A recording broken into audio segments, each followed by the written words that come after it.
주말에는 1.5배 수당이 붙습니다. 그래서 이제 또 인건비가 좀 더 들어가겠죠. 아니 그 아까 그 뭐야 3,000번 버스 5억 쏟아붓는데 여기다 빼가지고 여기 좀 더 넣어도 되지. 그렇죠.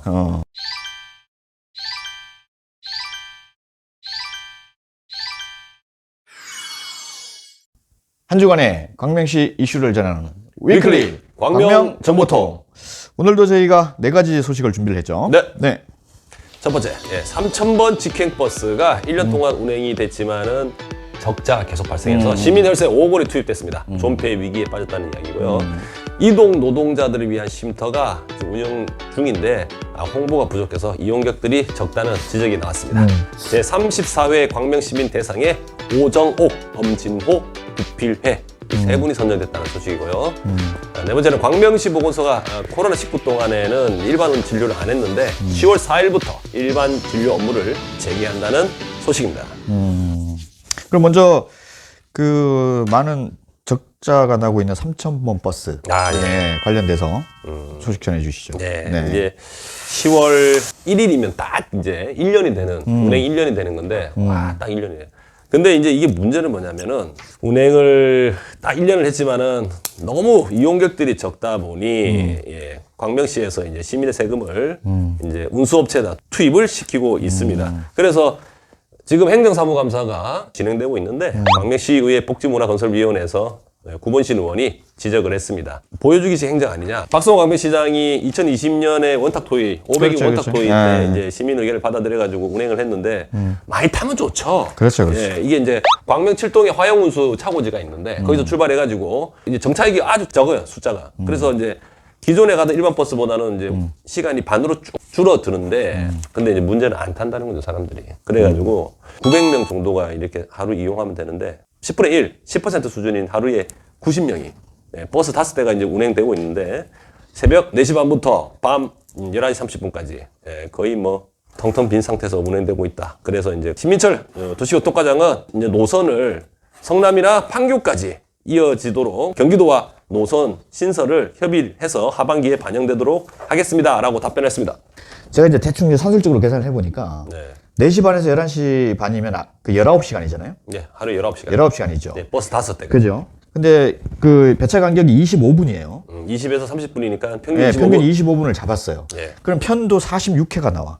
편도 46회. 네, 그러면 이제 왕복 가면 92회잖아요. 네, 왕복. 그럼 하루 이용객이 90명이야. 하루에 90명. 그러면 반올림 해도 1명이에요. 네, 그러네요. 네, 그러니까 아니 이거 이래 운행을 하는데 1명 이거 뭐 리무진이야 이거? 아니 그 기사하고 친해지겠다. 그렇죠. 뒤에 맨 앞에 앉아갖고 둘이 가면서 이렇게 그러니까 기사도 심심할 거 아니야. 이게 버스에 승객이 없으면은 버스 운전기사도 졸음이 와요. 그지. 네네네. 옆에서 많이 좀 이렇게 좀 타줘야 되는데. 이거 이용객들은 버스 운전기사분 맨 앞자리에 앉아서 지속적으로 계속 얘기를 좀 이렇게 말씀도 나누고. 그러니까 기사님 화이팅! 이러면서 졸지 마세요. 이렇게 해줘야 돼요. 이거. 그러니까. 이거 요금이 2,800원입니다. 이게 일반 버스가 1,500원인데. 그럼 뭐 리무진 비용으로는 저렴한 거죠. 괜찮죠. 괜찮은데 이제 왜 많이 이용하지 않을까요? 그 이유가 있겠죠. 그 KTX까지 가는 그 운행 수단이 이거 말고 다른 게 있으니까. 일반 버스도 많아요. 그러니까 굳이 이 비용을 주고. 그렇죠. 어중간하지. 그럴 거면 택시 타고 가든가. 제가 아니 원래 여행이라는 게 한 2-3명 가잖아요. KTX. 그러면은 택시 타는 게 낫지. 택시 타고 저렴하지. 둘이 타도 5,600원. 그러니까. 3명 타도 거의 10,000원인데. 예, 경쟁력이 떨어지는 거야. 그러네요. 그러니까 뭐 리무진 이용한다는 개념으로 이용을 하면 뭐 경쟁력이 있을지 모르겠으나 버스하고도 경쟁력이 떨어져. 택시하고도 경쟁력이 떨어져. 네. 그래서 제가 봤을 때는 좀 문제가 있지 않나. 이거 뭐 5억이 적은 돈이 아니잖아요. 그죠?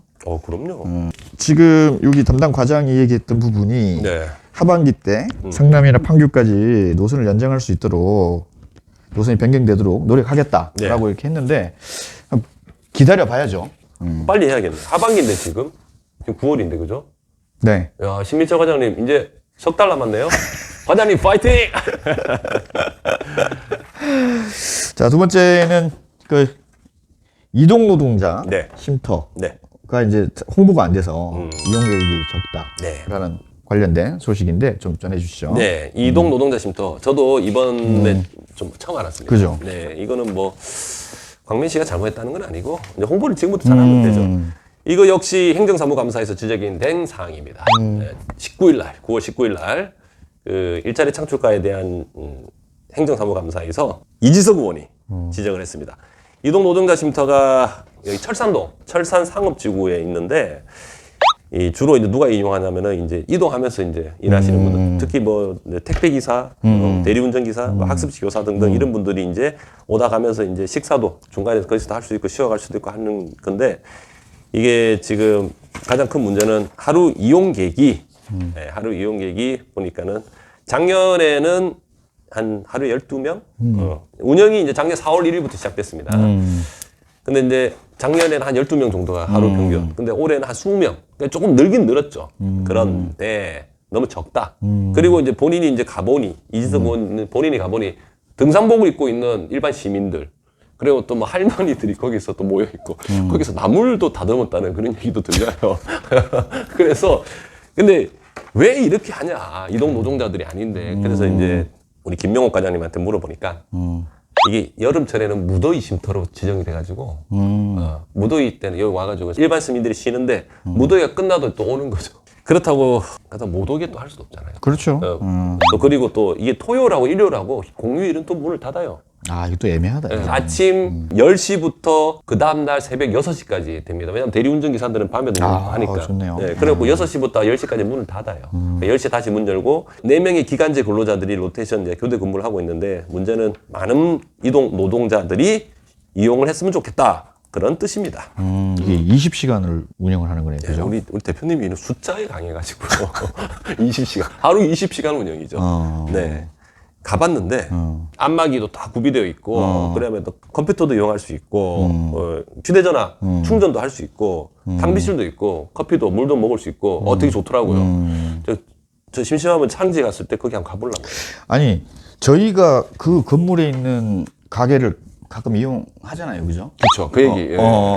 근데 저희도 종종 이용을 하는데 그 건물에 이런 공간이 있는 줄 몰랐어요. 네. 그러니까 더 홍보를 좀 해야 될 것 같고, 그 이지석 의원이 지적한 대로 주말에도 좀 활용을 해야 되지 않나. 네.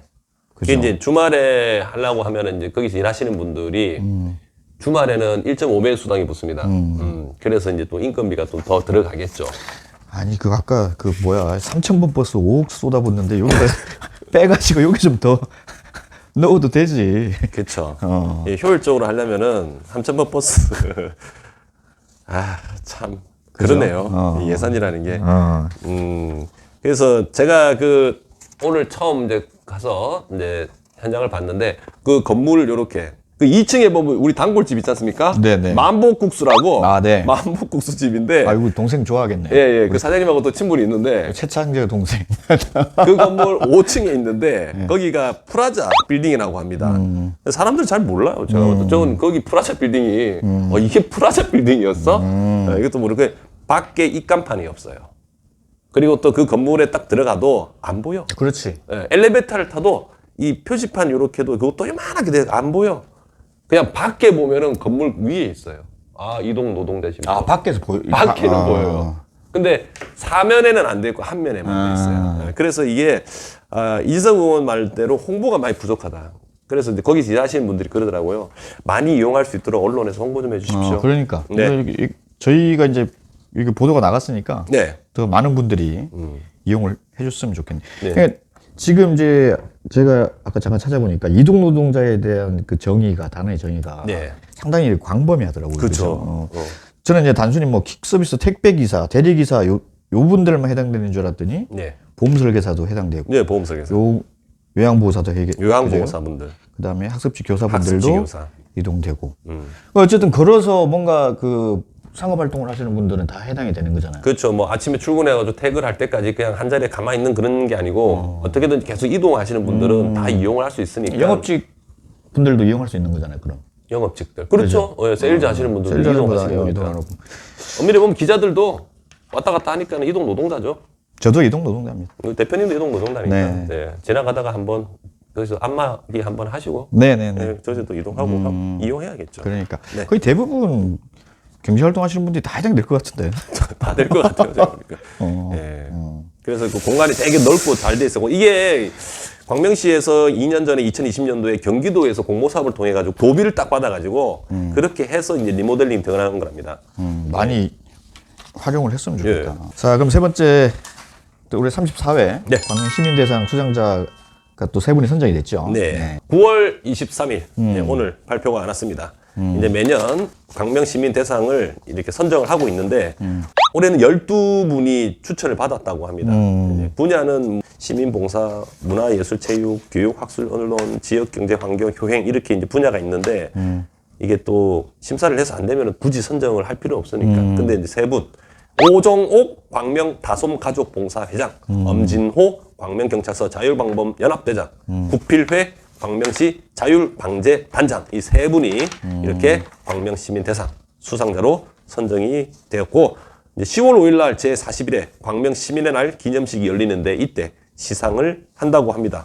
네. 아유, 축하드립니다. 네. 자, 마지막 광명보건소가 이제 코로나로 인해서 코로나 업무만 봤었는데 그렇습니다. 10월 4일부터 이제 일반 진료 업무를 재개를 한다는 얘기죠? 네. 네, 전해 주시죠. 네. 다다음 주가 되면 이제 광명시 보건소가 드디어 일반적인 진료를 합니다. 그동안에는 이제 코로나19에만 집중 대응을 했다 보니까는 이 일반 진료를 이제 하지 않았는데 코로나19가 이제 서서히 이제 좀 뭔가 좀 마무리가 되어 가는 듯한 느낌을 받고 있습니다. 아우, 나는 골밀도 검사가 들어가야 되겠네. 골밑. 이제 골다공증도 그죠? 네. 우리 대표님도 벌써 그런 나이가 되셨군요. 그럼 이번 주 준비한 소식은 여기까지고 저희 이제 통술여행 관련돼서 여러 가지 얘기들 고맙게도 관심을 많이 가져주셔서 네. 저희가 이제 한번 이 설명을 해야 되는 시간이 있어야 되지 않나라고 생각을 해서 저희가 통술여행 관련된 그 여러 가지 보도에 대해서 조만간 심도 있게 방송을 보내도록 하겠습니다. 네. 네. 뭐 오해 부분 있으면은 풀어야 되니까. 오해가 아니고 이제 잘못된 부분, 정확하지 않은 정보는 네. 이제 바로 잡아야 되는 부분이고, 네네. 그래서 이제 뭐 그런 부분은 뭐 많은 관심이라고 생각하고 정말 감사하게 생각합니다. 저희 뭐 또 통TV 또 이런 식으로 또 알려주시고 이 바이럴 마케팅 아니겠어요? 그럼 그래서 이 세상에 제일 무서운 게 무관심 아니겠습니까? 그렇죠. 네, 관심. 그래서 뭐 관심을 가주셔서 뭐 우리 연예인인 줄 알았어. 셀럽이에요. 셀러? 나름 셀럽이라고. 네. 너무 감사합니다. 감사합니다. 자, 그러면 이번 방송 여기서 마무리하고 다음 주에 찾아뵙겠습니다. 시청해주셔서 감사합니다. 감사합니다.